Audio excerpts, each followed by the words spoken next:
Hi, we're in the next part. Thankfully, there is no power cut, as you can clearly see. So I will be able to finish this message handle before midnight. The previous part, please go check it out, gauge your bearings, and then we can continue from here. In the previous part, Nikibuaka, how it is that I'm languishing, and I'm basically asking God, why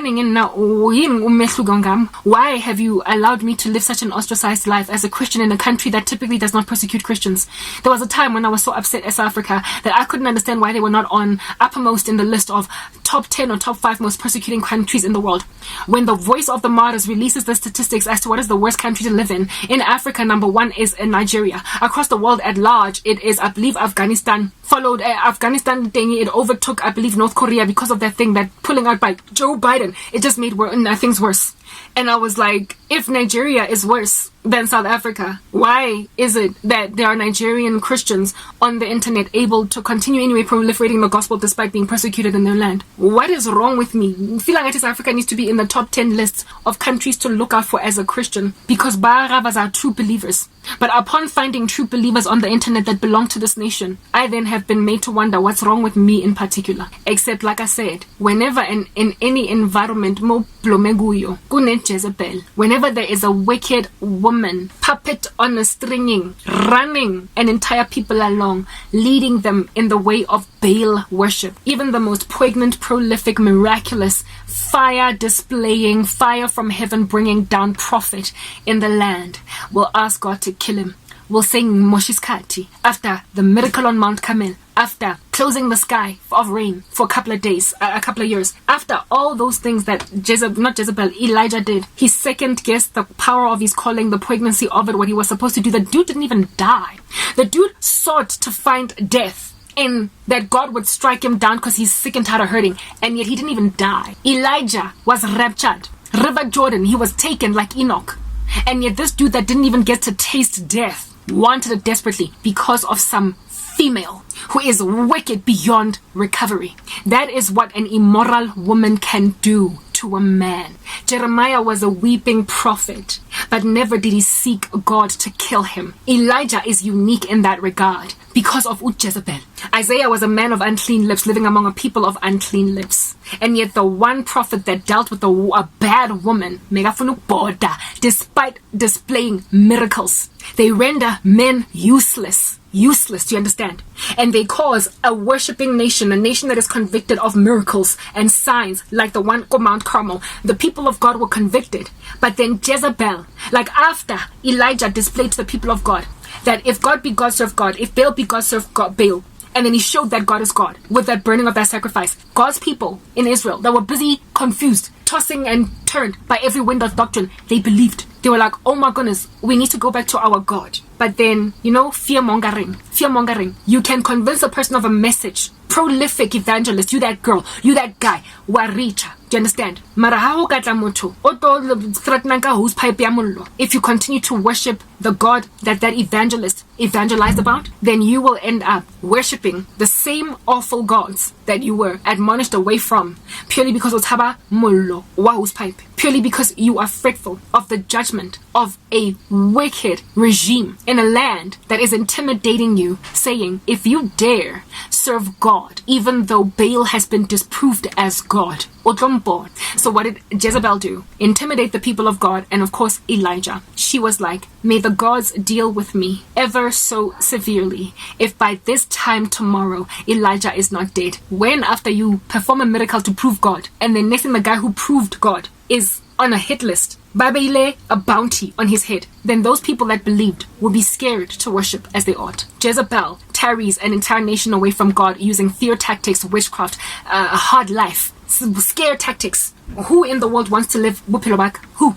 Would you heta my life? No, it's hard.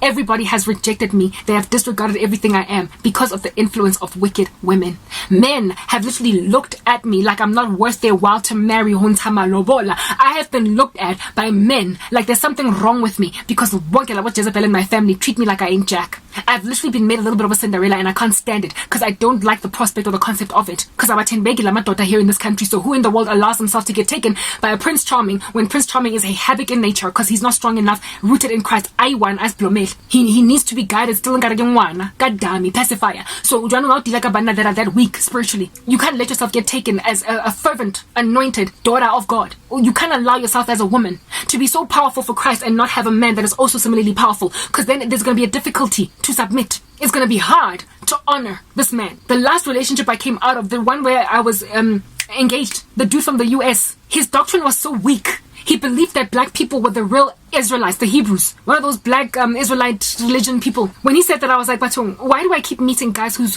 are so weak to a point where they can't even just read the basic Bible and gain conviction as to what is the truth and what isn't? Why aren't they able to rightly divide the word of truth? A guy I'm calling fiance that thinks black people are the real Hebrews. For crying out loud, why is this guy my fiance? And why, if he is my fiance, does he not have a prolific ministry just as I have one? Why is he not actively going about his father's business like I am? Watching end times prophecy like every day, just gathering dust. He doesn't have a YouTube channel. He's not actively out there in the streets, street evangelizing. He's not a missionary, like giving the gospel to an unreached part of the planet. He's not doing anything for the kingdom of heaven that would make me feel like at least Lorna, I can follow behind him as the wind beneath his wings. So I was going to be a very strong woman with a weak husband. The very thing that I've been lamenting to God to not bring along, because then I don't want to have to struggle to submit to a man. Always learning, but never coming to a knowledge of truth. Janice and Jambres. Jezebel prospers to make men namby-pamby and weak like that, to a point where they struggle to lead women, shepherd flocks, and so therefore lead an entire country into the worship of the one true God. Create stability in a land, for when a wicked man runs the show, the nation on the ground groans, grovels, and laments. However, when a righteous man does, it's like healing in their bones. 24 hours a day. Crops are bountifully growing because God is ever pouring rain in that land. So when a land does not have pious, godly men preaching at the level they're supposed to preach, and so are therefore given helper suitable wives that are able to be sufficient, like wind beneath these men's wings. Beseganeta in that country. What is being spoken exactly? I don't get it. Why are you raining down rain in South Africa when the men in our land are rejecting Esther, they're rejecting Sarah, they're rejecting Rebecca, they are rejecting Hannah, and they are choosing Penina and Delilah and Jezebel? What is going on, God? When these men are so blind and so whipped and so unable to think straight about what is godly, that they're choosing women based on the standards of this world. Does she look like Beyonce? Does she have a car, a house, street cred? Is she the kind of woman 100,000 degree? That's how they choose wives. Not because they read Proverbs 31 and gauged what a godly woman is.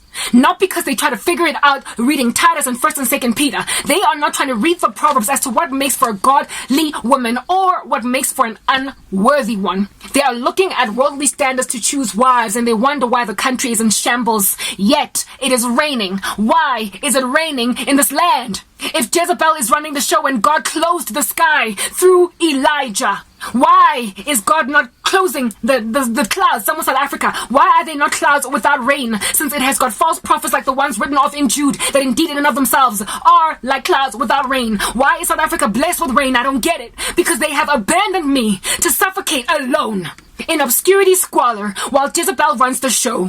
It must be then because there are 7,000 others that have not knelt to Baal. It cannot be that I am alone. It can't be. However, my frustration is so poignant and so deep, and my closed-in state, fraza, ke feel like I've got leprosy, and like namane ke ha ka tlholo tlhapa le nna ko the river Jordan hore ke krae le letlalo la ngwana la marago a ngwana. I want clear skin again. Like Naaman, despite having walked around as a king with leprosy, I want restoration, but where is it? Where are the 7,000 others that have not knelt to Baal?